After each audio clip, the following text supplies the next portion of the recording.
बच्चों देखो, अभी हमने एनसीईआरटी वाला डेरिवेशन पढ़ा था एक समान वृत्तीय गति का। अब एक समान वृत्तीय गति, अगर आप मेंस की प्रिपरेशन कर रहे हैं, नीट की प्रिपरेशन कर रहे हैं, एडवांस की तैयारी कर रहे हैं, तो कैसे करोगे? हिंदी माध्यम के लिए तो देखने को ही नहीं मिलता, वो किताबों में भी नहीं मिलता जल्दी से, और ना ही बच्चों यूट्यूब पे आपको जल्दी मिलेगा। तो आज मैं अपने चैनल के माध्यम से आपके साथ ये डेरिवेशन शेयर कर रहा हूँ, जानकारी साझा कर रहा हूँ, तो जरूर देखिएगा। कुछ अलग है इसमें, कुछ ज्यादा मैथमेटिकल रीजनिंग है और जानना जरूरी है। अगर नहीं जानेंगे तो कंसेप्ट कैसे स्ट्रांग होंगे हमारे? तो बच्चों, स्ट्रांग करने हैं ना कंसेप्ट, समझना है ना चीजों को, तो जरूर जाने। आज का डेरिवेशन जल्दी से कॉपी पेन निकालो, नोटबुक निकालो और अपना लिखना चालू कर दो। देखो, ये जल्दी नहीं मिलेगा आपको, हिंदी माध्यम के लिए जल्दी नहीं मिलेगा। तो देखो, हम देख रहे हैं अभिकेंद्र त्वरण का डेरिवेशन, थोड़ा सा ज्यादा मैथमेटिकली जाके चीजों को देखेंगे, ठीक है, थोड़ी और गहराई से चीजों को जानेंगे। जब लक्ष्य बड़े होते हैं ना बच्चों, तो हमें और अच्छे से उन लक्ष्यों के लिए तैयारी करनी चाहिए।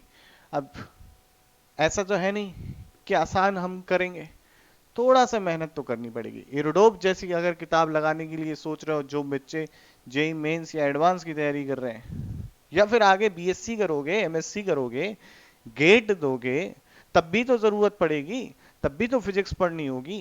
कुछ अगर इसरो या साइंस के क्षेत्र में कुछ और करना चाहते हो, तब भी तो फिजिक्स स्ट्रांग करनी होगी। आज का डेरिवेशन जरूर देखो। मैं आपके सामने अभिकेंद्र त्वरण का डेरिवेशन करने जा रहा हूं, जो आपके लिए जेई मेंस और एडवांस और नीट के बच्चे भी देख सकते हैं, के लिए बहुत महत्वपूर्ण है। तो देखो क्या बताया था कि वस्तु एक समान वेग से, एक एक समान वेग नहीं, एक समान चाल से एक वृत्ताकार पथ पर गति कर रही है।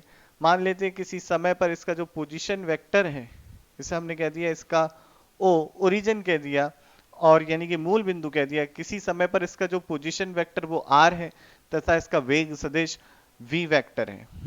अब ध्यान से देखना बच्चों, इसको मैं कह रहा हूं अभी थीटा, ये कोण कितना कह रहा हूं? थीटा। तो इस कोण थीटा से बहुत कुछ समझने आने वाला है हमको। तो बेटा, अगर मैं इस बिंदु के कोऑर्डिनेट्स लिखूं, देखिए ये आपका क्या होगा, ये वाली आर कॉस थीटा, ये आपका क्या होगा, आर साइन थीटा, ये आपका क्या है, मूल बिंदु। तो बेटा ये जो होगा आपका, इसको मैं यहां लिख दे रहा हूं, इस बिंदु, ये आर साइन थीटा है ना, ये इस बिंदु के जो कोऑर्डिनेट होंगे, इस बिंदु P के जो कोऑर्डिनेट होंगे, बिंदु P के कोऑर्डिनेट होंगे बेटा r cos theta comma r sine theta. अगर मैं इसका स्थिति सदिश लिखना चाहूं तो क्या लिखूंगा? स्थिति सदिश बराबर होगा r cos theta i cap r sine theta j cap. ये होगा बच्चों इसका स्थिति सदिश। अब मैं अगर इसका अवकलन कर दूं, the rate of change of position vector, या मैं कहूं स्थिति सदिश की परिवर्तन की दर, आपका वेग सदिश बन जाएगा। तो वेग सदिश आ जाएगा, आर तो भाई कांस्टेंट है, पर समय के साथ ये थीटा कोण बढ़ रहा होगा या परिवर्तित हो रहा होगा। तो थीटा कांस्टेंट नहीं है। अगर आपको याद हो तो आपको बताया था भाई, थीटा बराबर होता है, थीटा बाई टी बराबर क्या होता है बताओ? ओमेगा। तो थीटा बराबर क्या हो जाएगा? ओमेगा गुणा टी।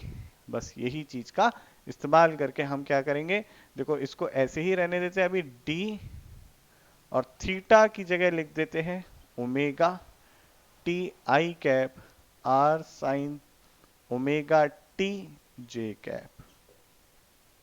वेग सदिश कितना हो गया?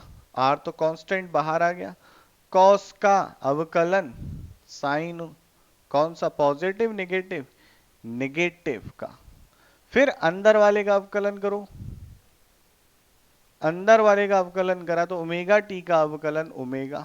जिन बच्चों को अवकलन में दिक्कत आ रही है वो बच्चे प्लेलिस्ट देख लें, भौतिक कक्षा 11 गणित, भौतिक गणित कक्षा 11, इसमें अवकलन को बहुत डिटेल में डिस्कस किया है। जो यहाँ पे रूल यूज किया है इसे चेन रूल या श्रृंखला नियम भी कहते हैं, वहां पर बच्चों ये बहुत अच्छे से डिस्कस है, जरूर देखना।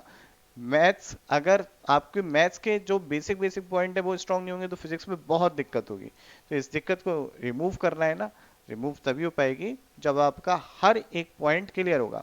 एग्जामिनेशन टफ नहीं होता, एग्जामिनेशन में सवाल भी आसान पूछे जाते हैं, पर वो आपके बेसिक पूछ रहा होता है। आपका बेसिक कितना क्लियर, आपको चीजें कितने अच्छे से समझ में आई हैं, कितने अच्छे से दिमाग में बैठी हुई हैं।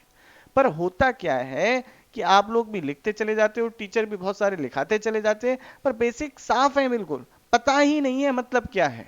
तो उससे काम नहीं चलेगा जब तक हमारे बेसिक अच्छे नहीं होंगे, सब्जेक्ट की बारीकी नहीं पता होगी, तब तक कॉम्पिटेटिव एग्जाम में ऐसे ही रोते रहेंगे हम लोग। तो हमें वो बारीकी बनानी है, हमें वो कंसेप्ट स्ट्रांग करने हैं, मेहनत से पढ़ना है। ध्यान से देखो आगे। तो यहाँ पे बेटा आ गया अपना ओमेगा आई कैप, फिर आर कांस्टेंट है, इसका अवकलन होगा कॉस ओमेगा टी, और ओमेगा टी का अवकलन ओमेगा, और साथ में जे कैप। तो क्या बन गया, माइनस, देखिए ये इस तरीके से ब्रैकेट में लिखा हुआ है, तो minus r sine omega, minus, और अच्छे से कर देते हैं बेटा इसे, ओमेगा कॉमन ले लिया, आर भी कॉमन ले लिया, ठीक है, आर ओमेगा कॉमन ले लिया, तो अंदर बचा माइनस का sine omega t i cap cos omega t j cap. ये आ गया अपना वेग। अब वेग का जो है, वेग का वेक्टर अपने पास है। देखो हम लोगों ने वेग भी देख लिया, अब वेग परिवर्तन की दर आपका कहलाती है त्वरण। तो यहां पर वो त्वरण भी देख लेते हैं। तो आर ओमेगा, इसका अवकलन माइनस का sine omega t i cap plus cos omega t j cap का अवकलन। अब देखो r omega sine omega t का हो गया माइनस का कॉस, इधर मतलब ये माइनस तो था ही, साइन, साइन का हो गया कॉस ओमेगा टी, और ओमेगा टी का हो गया ओमेगा, इधर i cap plus cos omega t का ध्यान से देखें, कॉस का अवकलन हो गया माइनस का साइन, अंदर ओमेगा टी, और ओमेगा टी का अवकलन बच्चों हो गया ओमेगा, और साथ में जे कैप। फिर बाहर आपका आर ओमेगा स्क्वायर आ गया, और देखें ये माइनस का cos omega t i cap, minus भी बाहर निकाल लेते हैं, तो देखें ये आ गया minus cos omega t i cap plus sign omega t j cap. देख रहे हैं आप लोग। अब ध्यान से देखो, आर वेक्टर भी तो ये था कुछ, r cos omega t i cap sine omega t j cap, कुछ ऐसे ही था ना। इसको हटा दे रहा हूं मैं, लिख तो लिया ही होगा आप लोगों ने, sine omega t j cap, यहां लिख दे रहा theta is equal to omega t, ठीक है, आ गया, इतना आसान था। अब बच्चों देखो, ये कॉस ओमेगा टी यहां से r vector divided by r लिख सकते हैं, तो क्या हो गया माइनस का आर वेक्टर, भाई ये क्या है, इसको देखो cos omega t i cap plus sign omega t j cap, ये आर वेक्टर के बराबर है ना पूरा, तो ये नीचे बटे में चला जाएगा, ये आ गया आपका आर वेक्टर बटे स्मॉल आर क्या है, इसकी रेडियस। तो देखो ये गया कट, तो आपका ए बराबर आ गया माइनस का ओमेगा स्क्वायर आर वेक्टर। बहुत ध्यान देने वाली बात है। अगर हम देखें बच्चों, तो आर वेक्टर की जो दिशा है वो ये है, ये है आपके आर वेक्टर की दिशा, लेकिन माइनस आर वेक्टर की दिशा जो कि त्वरण में दिखा रहा है वो अंदर की तरफ है।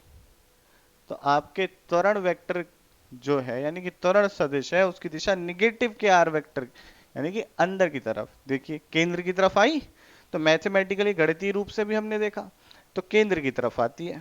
साथ ही साथ इसका परिमाण, परिमाण की बात करें तो देखो ओमेगा स्क्वायर आर आ रहा है, कोई दिक्कत की बात नहीं है, वी स्क्वायर बाई आर कैसे आएगा दिखाता, परेशान मत हो, सब देखेंगे। तो बेटा क्या बात है, हमने लिखा अगर इसके परिमाण की बात करें ओमेगा स्क्वायर आर हो जाएगा।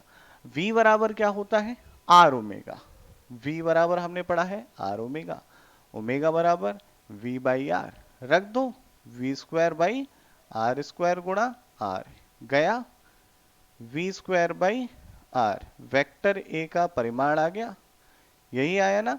तो हमें एक सूत्र और भी मिला है, एक तो ये सूत्र है, एक ये सूत्र है। ये दोनों सूत्र अपने शॉर्ट नोट्स में लिखने हैं बेटा आपको।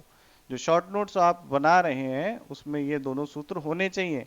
ये सूत्र जो है कौन सा, इधर वाला, ये वाला, वेक्टर ए बराबर माइनस का ओमेगा स्क्वायर आर वेक्टर, ये सूत्र भी आपके शॉर्ट नोट्स में होना चाहिए। और इसकी जानकारी कि क्या क्या चीज है जरूर लिखना। जब आप एग्जाम दोगे और एग्जाम देने से पहले 3-4 महीने पहले रिवीजन कर रहे होगे, बहुत काम में आएगी ये चीज, बहुत निश्चित तौर पे बता रहा हूँ। अब आपको नेक्स्ट वीडियो में कुछ ऐसा मिलेगा ना जो आपको हिंदी मीडियम के लिए, मेरे ख्याल से, शायद मुझे ऐसा लगता है, यूट्यूब पे किसी ने नहीं दिया है, मेरे ख्याल से जितनी मेरी नॉलेज है। तो ऐसी चीज, असमान वृत्तीय चाल की ऐसी कैलकुलेशन हिंदी माध्यम, याद रखिएगा हिंदी माध्यम के लिए अभी तक शायद किसी ने नहीं दी है। नेक्स्ट वीडियो के लिए तैयार रहना, बहुत इंटरेस्टिंग है।